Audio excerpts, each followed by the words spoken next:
আসসালামু আলাইকুম। আশা করছি সবাই অনেক ভালো আছেন। আজকে আমি আপনাদের সাথে আরও একটি আমড়ার আচারের রেসিপি শেয়ার করব। এই আচারটা বানানো একদমই সহজ এবং খেতে কিন্তু অসম্ভব মজার।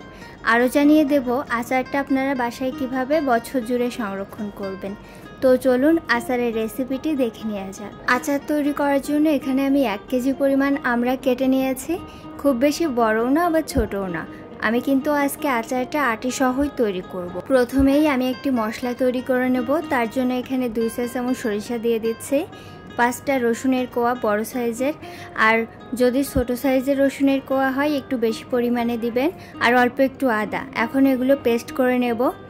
তো এখানে আমড়াটা আমি একটু ভাপ দিয়ে নিয়েছি। আমড়াটা ভাপ দেওয়ার জন্য এখানে আমি 1/2 কাপ পানি ব্যবহার করেছিলাম, আর পানিটা এ পর্যায়ে কিন্তু একেবারে শুকিয়ে নিতে হবে, এখানে কোনো পানি রাখলে হবে না। এখানে একটি পাত্রে 1.5 চা চামচ পাঁচফোড়ন, 2টা শুকনা মরিচ, একটু তেলে আমি এটা ব্লেন্ডারে ব্লেন্ড করে নেব। দেন মশলাটা কিন্তু আমি আচারে পরে ব্যবহার করব। তো এখানে কিন্তু পাঁচফোড়নটা আবার পুড়িয়ে ফেলা যাবে না, তাইলে কিন্তু আচারের টেস্টটাই নষ্ট হয়ে যাবে। তো পাঁচফোড়নটা কিন্তু আমি ব্লেন্ড করে নিয়েছি, আর এখানে কিন্তু একেবারে মিহি গুঁড়া করলে হবে না, একটু দানা দানা রাখতে হবে। এখন চলুন আমরা আচার তৈরি করি।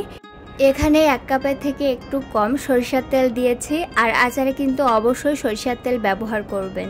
4-5টা শুকনা মরিচ এবং 5-6টার মতো রসুনের কোয়া দিয়ে কিছুক্ষণ তেলে নেব। এখানে অল্প একটু আস্ত পাঁচফোড়ন ব্যবহার করছি, আর এটা কিন্তু ফোড়নের জন্য।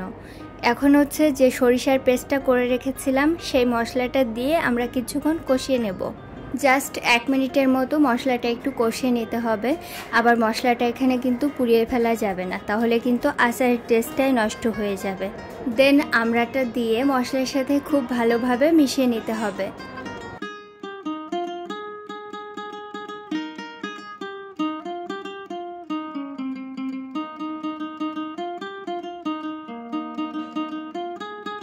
এখন এখানে স্বাদমতো লবণ ব্যবহার করছি, আর 1/2 চা চামচ হলুদের গুঁড়া আর 1/2 চা চামচ মরিচের গুঁড়া দিয়ে দিলাম। আর লবণটা কিন্তু যার যার স্বাদ মতো দিয়ে নেবেন। আর পরে কিন্তু আমি একটু বিট লবণ ব্যবহার করব, তো এখানে একটু লবণটা কিন্তু কম ব্যবহার করেছি।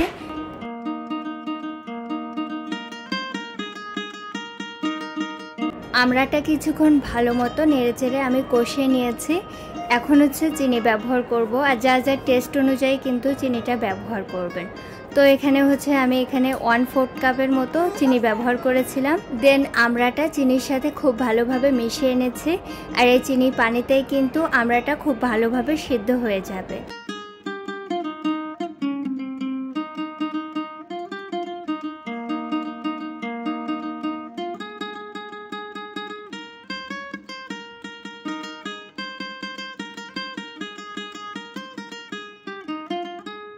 এখন এখানে 1/2 চা চামচ বিট লবণ ব্যবহার করছি, আর এখানে বিট লবণটা দেওয়ার কারণ হলো আমরা টেস্টটা কিন্তু অনেক ভালো আসে। আর বিট লবণটা প্রথমে ব্যবহার করবেন না, একটু শেষ পর্যায়ে বিট লবণটা ব্যবহার করবেন। যে পাঁচফোড়নটা গুঁড়া করে রেখেছিলাম সেখান থেকে কিন্তু এখানে 1.5 চা চামচ ব্যবহার করেছি। এখন নেড়ে চেড়ে আমড়ার সাথে খুব ভালোভাবে মিশিয়ে নিতে হবে।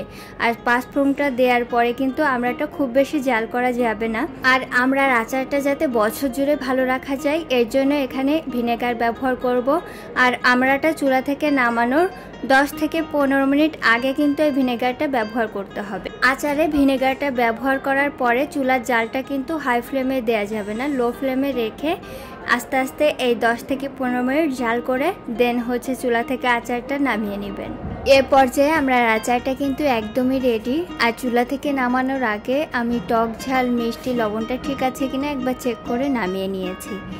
দেন আচারটা ঠান্ডা করে এয়ারটাইট একটা কাচের বয়মে রেখে দেব। আর অবশ্যই কিন্তু আচারটা কাচের বয়মে রাখার চেষ্টা করবেন, এতে করে বাজে কোনো গন্ধ হবে না, আচারটা অনেক দিন পর্যন্ত ভালো থাকবে। আর মাঝে মাঝে রোদে দেবেন। আর আচারে তো ভিনেগারটা ব্যবহার করাই আছে, এতে করে কিন্তু আচারে কোনো সাদা ফাঙ্গাস পড়বে না, আচারটা নষ্ট হবে না। তো আশা করছি আমার আজকের রেসিপি আপনাদের ভালো লেগেছে। আমার রেসিপিসগুলো ভালো লাগলে আমার চ্যানেলটি সাবস্ক্রাইব করার অনুরোধ রইল।